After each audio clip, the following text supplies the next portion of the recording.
Hello, good afternoon. Welcome back to another video. It's been quite some time. It's been a while. The last time I filmed was in Mongolia, and that was last autumn. I'm back in the UK, obviously, as you can tell. This is a bit more exposed to my usual travel videos because this is an update of personal life, what changes that will happen. I think before talking about it further, I need to take you back on the very first stage of this travel life that I have created and built for myself. I don't know if you are new here or if you've been here for quite a while, but this channel is my self-expression towards the love I have of solo traveling. I remember it was a trip I did domestically by myself, and I thought, oh, I need to try doing this abroad. So then a year later, because obviously needing to save up money from the job that I had at the time, doing it abroad to Singapore. And with just, I think, around £70 in my pocket, I really utilized the idea of travel community, meaning that I was staying with a couch surfing host. I was using just purely public transportation, low cost budget airlines. At the time, I recently graduated from my study, and I was working for and with the government. And then the hunger grew stronger because I met quite a lot of travelers when working in Jakarta, the capital city. And through that, I think I was introduced to even more stories about traveling. The decision didn't come at one point or another. It was a gradual process of decision that I'm like, I just needed to go. I just needed to pursue this full-time travel. So then, yeah, I left with $1,000 in my bank account. I think I remember exactly how much it was. And the kind of feeling I had when I left, because in all honesty, quite bizarrely, I felt calm, although there's so much uncertainty around it because I didn't know anyone outside. I didn't have anything waiting for me, but I think chasing towards that dream was a single factor that pushed me through. For the longest time, traveling is supposedly the only identity I know. It's the lifestyle I try to commit and prioritize because everything else doesn't matter. Didn't matter. I felt a sense of belonging there. I felt at home. And yeah, at the same time, I started a YouTube channel in 2016 and documenting that thought process, sometimes perhaps that sense of solitude, making it a lot easier for me to communicate to a virtual friend. In 2018, going full-time on YouTube with just earning 250 quid a month, I remember that, maximum 300. And I thought, okay, I can't go too ambitious. So I started in Nepal. I remember that feeling so lost. So then this reconstruction of my identity was so huge. Oh God, that hit the spot, didn't it? Up until now, we are almost 500,000 subscribers, thanks to all of you. And it feels amazing, at the same time confusing, because for a lot of people, every time I say what I do, they think that YouTuber earns money from their subscribers. There's this misconception that 500,000 of subscribers, meaning that you get paid as much with that numbers. And that's where I'm, to be honest, lacking in my understanding throughout the years, because I didn't understand much of the business aspect of YouTube. All I wanted was to be able to travel, and therefore I just kept making videos without understanding the demographic and where I'm from, how certain videos performs better or certain countries works better in my favor. Also, the biggest change, obviously, as a solo traveler, meeting my partner, now then husband, in 2019, and we were in a long-distance relationship for 3 years. At that time, I was also jumping off here and there around. We were in Nepal at the time, and then after that I went to Turkey, and then we were able to be in the UK for 4 months just so that I could get a sense of his home country and whatnot. Being on the road, constantly moving, is my sense of comfort because that provided a sense of solitude, a sense of belonging, that I'm neither here or there, but not really invested in anywhere because, you know, that's just what was great to me at the stage of life that I have. Until I think when we got married in 2022, and obviously moving here, which is 3 years. Actually, this month it's 3 years since I've moved to the UK.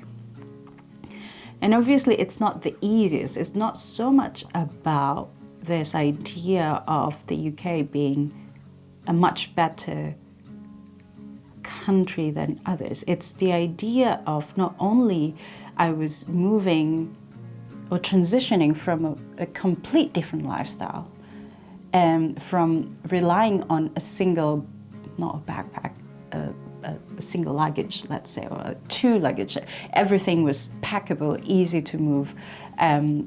I didn't have a lot of stuff and not relying too much on anything, just like really never invested in everything because I'm ready to leave at any time.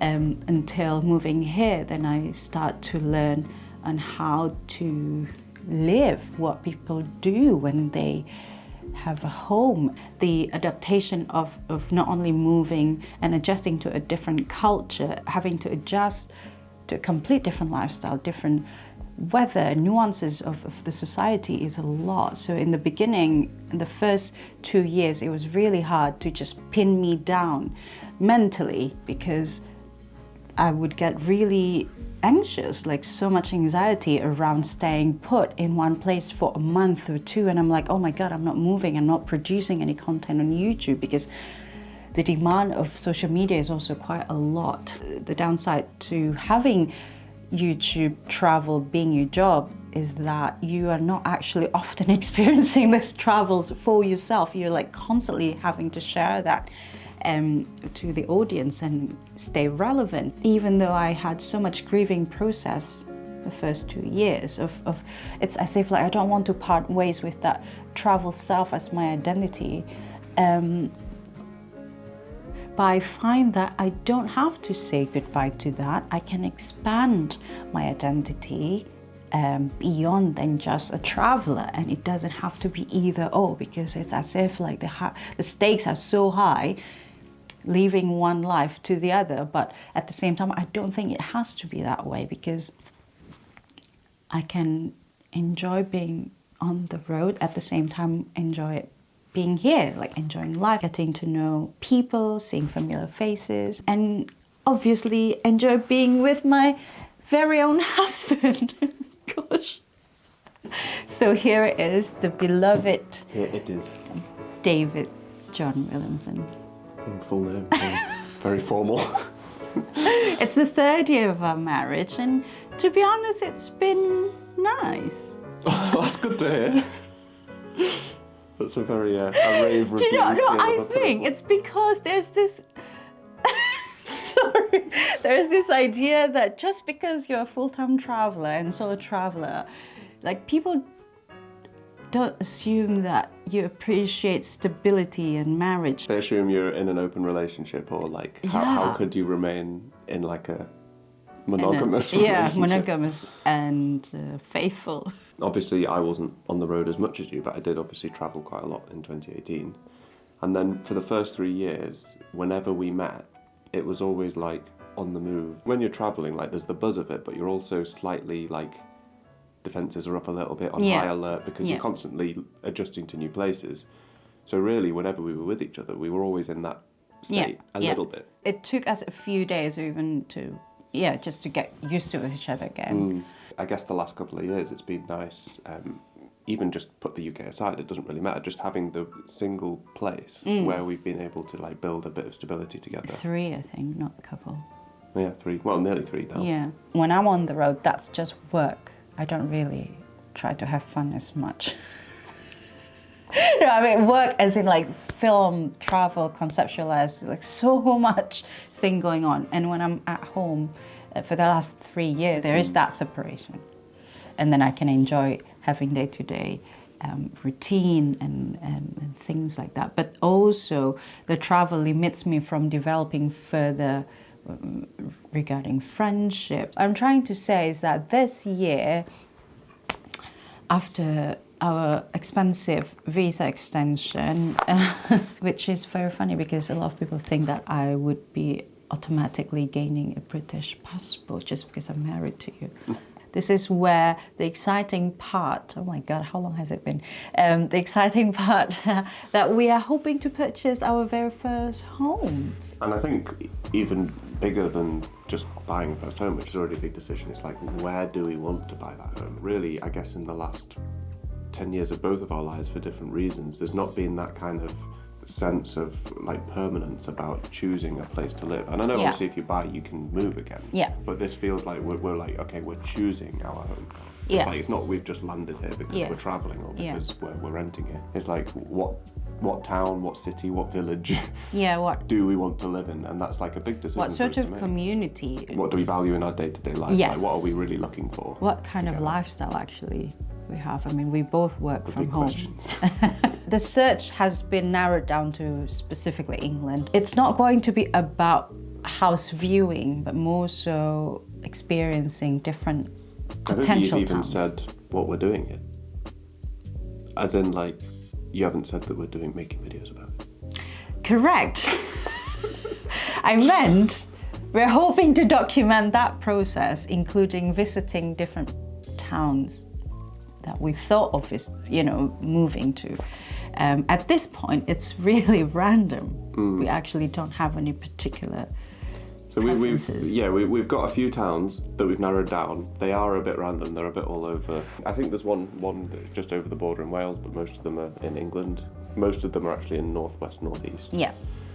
We are because where we are right now, Cheshire, is just the area that we're familiar with, and we thought of wanting to be a bit more adventurous, like obviously families are here in Cheshire. We want to see we will be able to find a sense of familiarity in other county in England. So I think we're going to do, a video in each place? Well, hopefully. I mean, I'm a bit nervous. To be honest, I'm so nervous filming when I'm not traveling because I'm filming for something like personal. It feels more vulnerable, I'm not used to doing that. And I think coming back to that point of having a gap between personal life and travel life, I don't want that to happen anymore. It's difficult to know how to choose a place to live as like a young couple buying their first house. Yeah. Sometimes it's really obvious, you just buy a place in the hometown of your family, and that's what some people do. Yeah. But for us, we're really kind of open to try anything. So I think, it's probably interesting for other people in a similar position to be able to see what we're doing in terms of trying out different towns. So that's the nerve-wracking part of transitioning into something of a just purely travel videos. And I don't know whether people will find this interesting because... Well, I think it's fine because, I'm sure some people will find the house stuff interesting, but you're not going to stop traveling. Like you'll continue to travel, Here and there, I think this is where it's like you can have both. Like you were talking about earlier. Like you don't have to choose one or the other. You can have both. I think it would be great to hear what people want to see from a series like that. Like what like what do you? It's a really uncharted territory for me because I don't know how to make videos like this. Like what do you want to know about the house buying process and what we're thinking or what we're looking for or what you want to see in a place, what you would look for, because it'll help us like to get suggestions. Like what should we look for? The community like you, people like you who are actually the reason why this videos matters, this YouTube channel still exists, because without a sense of purpose and without people like you, then it doesn't mean anything, if it's not resonating with anyone who's watching. Please make sure to leave a comment what you think. Suggestions, opinions are so welcome as long as you're respectful. So yeah, would love to read and hear more. so that it can also help us in brainstorming. And can't wait to hopefully share the first video from a town that we're thinking of. Mystery town. A mystery town. Anyway, excited, nervous, but also hopeful to see where this journey is taking us. See you again next time, hopefully. Bye. Bye.